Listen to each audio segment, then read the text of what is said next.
Je suis Gaëlle Kiktev, je suis consultante AMO et formatrice en économie circulaire et en design circulaire.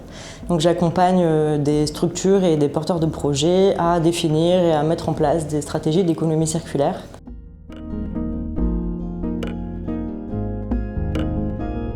Alors l'éco-conception, c'est une démarche d'évaluation et d'amélioration qui vise à intégrer l'environnement dans le design dès la conception. On va prendre en compte les impacts environnementaux dès la phase de conception d'un produit ou d'un service.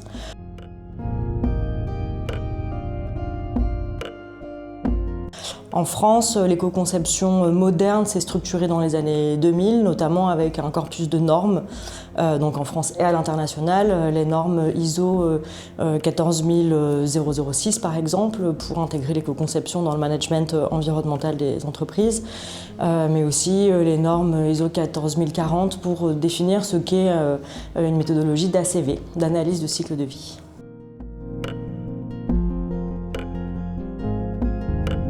Le cycle de vie, qu'on appelle aussi la route brisée, fait partie de tout un corpus d'outils utilisés dans l'éco-conception par les designers ou les éco-concepteurs ou les ingénieurs. C'est une sorte de checklist qui va identifier toutes les étapes du cycle de vie d'un produit, donc là en l'occurrence d'une scénographie. On va avoir dès le début donc, ce qui concerne la conception, tout le cadre artistique, la préparation. Ensuite on va avoir l'approvisionnement des matériaux, le choix, l'achat.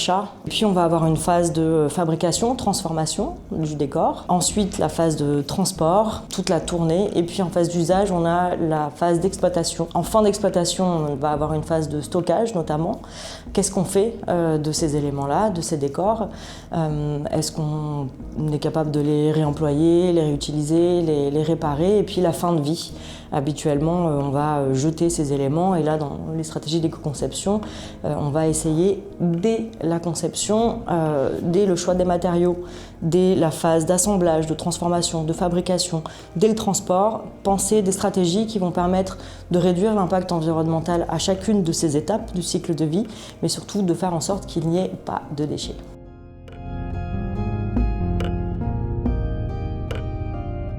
À l'échelle européenne, on va avoir différentes directives, et notamment la directive Ecodesign, qui elle date de 2009. Et puis plus récemment, là en 2024, un nouveau règlement qui s'appelle l'ESPR, Ecodesign for Sustainable Product Regulation, qui vise à intégrer l'éco-conception et l'analyse du cycle de vie dans un très large panel de produits et de services à échelle européenne.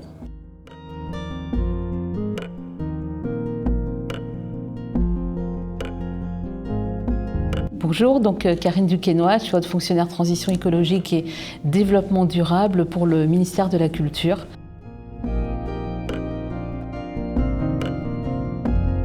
Donc le choix qui a été fait au niveau du ministère, c'est d'avoir un document stratégique qui traduit finalement ces politiques dans un guide d'orientation et d'inspiration pour la transition écologique de la culture, dans laquelle on va retrouver un certain nombre d'objectifs, il y en a environ 28, et des sujets transversaux.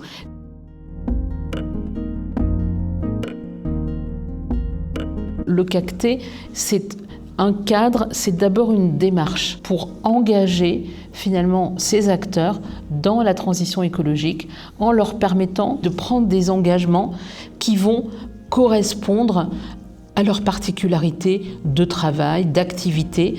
Et l'éco-conception, vous avez le cadre général et vous avez ensuite des fiches actions.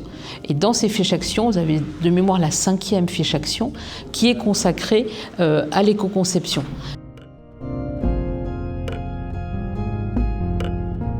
Je suis Solveig Barbier, je suis cofondatrice de l'association Arviva et déléguée générale de l'association également depuis 2023.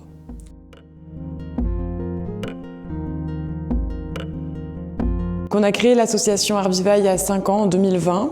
On a déposé les statuts à ce moment-là, mais les échanges préexistaient à un moment où la question des enjeux écologiques du secteur n'était pas posée, voire même mal prise en compte par les secteurs culturels, qui le voyaient comme une problématique supplémentaire à prendre en compte. Et l'association a parcouru beaucoup de chemin. Il faut rappeler que l'association, c'est à la base une réunion de professionnels du secteur, donc des personnes qui travaillaient en production, qui travaillaient en diffusion, en administration notamment, et qui se posaient des questions sur la pérennité de leurs pratiques dans un contexte où on voyait arriver la fin des ressources.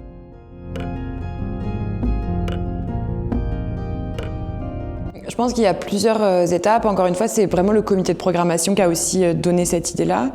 Le territoire sur lequel on est, à Metz, c'est quand même très proche de l'Allemagne, de Luxembourg, et on sait que c'est des pratiques qui sont très récurrentes par les acteurs culturels, aussi dans un contexte de contraction de financement en France pour les acteurs culturels et un recours, ou en tout cas un espoir de recours à des financements européens qui est croissant pour les acteurs, puisque c'est encore un endroit où il y a encore un petit peu d'argent.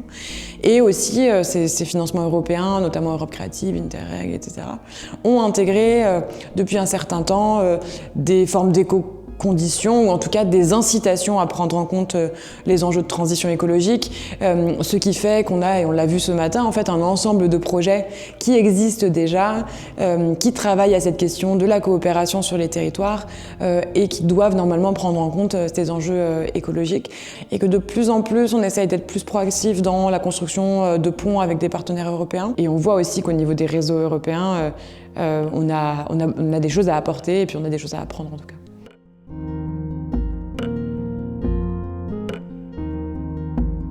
Je m'appelle Louise-Anne Roy, je suis la fondatrice de VAI. Mon métier, c'est d'accompagner les professionnels du secteur culturel sur les enjeux de transition écologique et sociale.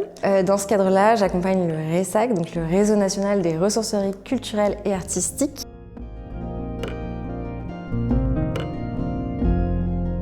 Alors le RESAC, c'est une association qui fédère à échelle nationale l'ensemble des professionnels du secteur culturel qui travaillent sur les enjeux d'économie circulaire et de réemploi, donc de matériaux et de matières, et également d'équipements techniques.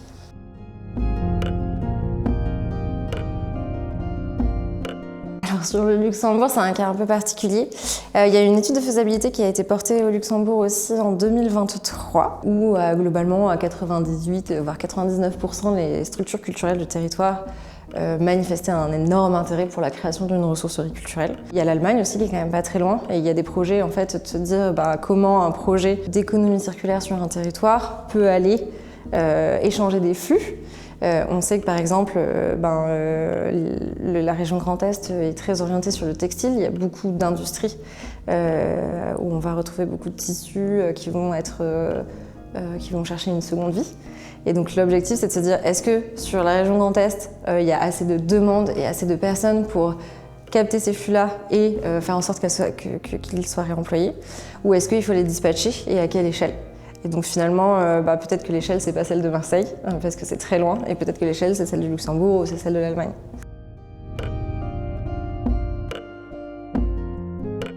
Je suis Alexandra Tobelheim, je dirige le centre dramatique transfrontalier de Thionville Grand Est, à Thionville, donc, et je suis metteuse en scène.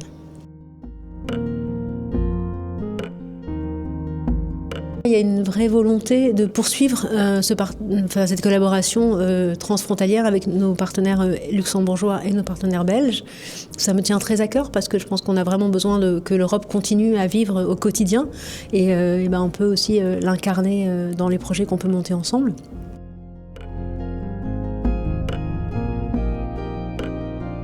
Tout ce qu'on a pu mettre en place, c'est fait vraiment d'une façon plus sur nos fonds habituels, et puis en essayant de trouver des moyens complémentaires, mais sans déposer encore un projet européen.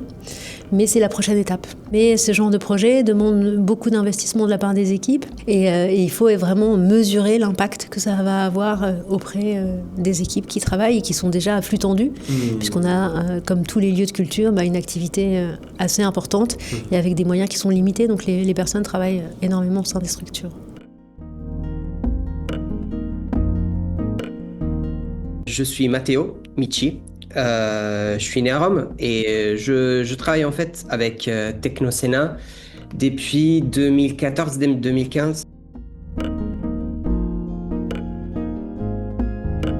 L'entreprise se trouve dans les alentours de Rome. Ils font de la production de scénographie pour événements, opéra surtout, théâtre et télévision aussi. Ils sont très spécialisés sur la production des structures métalliques. Évidemment, il y a toute la partie menuiserie, sculpture, moulage même, peinture. Spécialité de Technosénat, c'est que tout est fait maison. Il y a vraiment très peu qui est externalisé.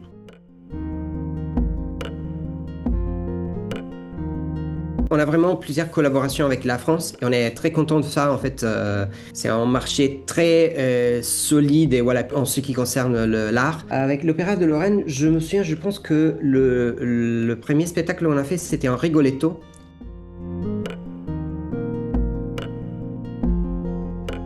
Nous n'avons pas une clause particulière qui concerne l'éco-conception. Évidemment, le théâtre nous demande toujours de proposer des solutions parce que évidemment, nous, il faut répondre à des demandes artistiques et techniques. Il y a toujours des points qui sont attribués pour la proposition de solutions alternatives et différentes.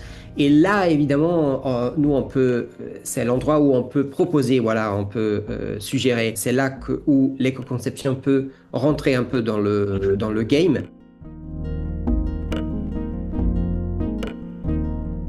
Donc sur les perspectives qui peuvent se dessiner à l'échelle transnationale, voire européenne, on peut noter notamment la généralisation des passeports numériques pour tous les matériaux, des panneaux de bois, des luminaires, des textiles, des équipements qui pourraient avoir un DPP qui faciliterait le réemploi, le démontage ou la réparation.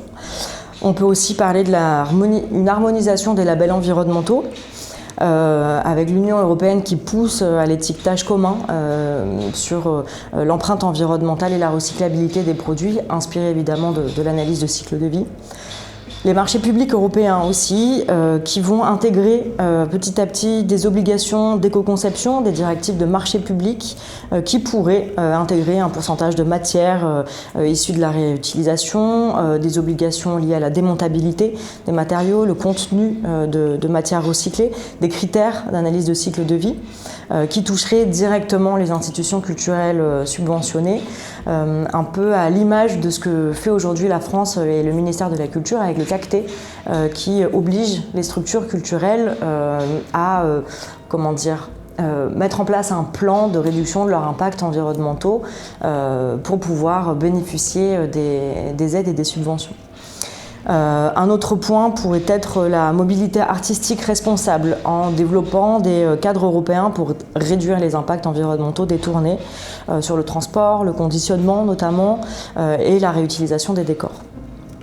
Et puis les deux derniers points, on peut noter une mutualisation transfrontalière des décors et des ressources, voir apparaître des plateformes européennes de réemploi culturel.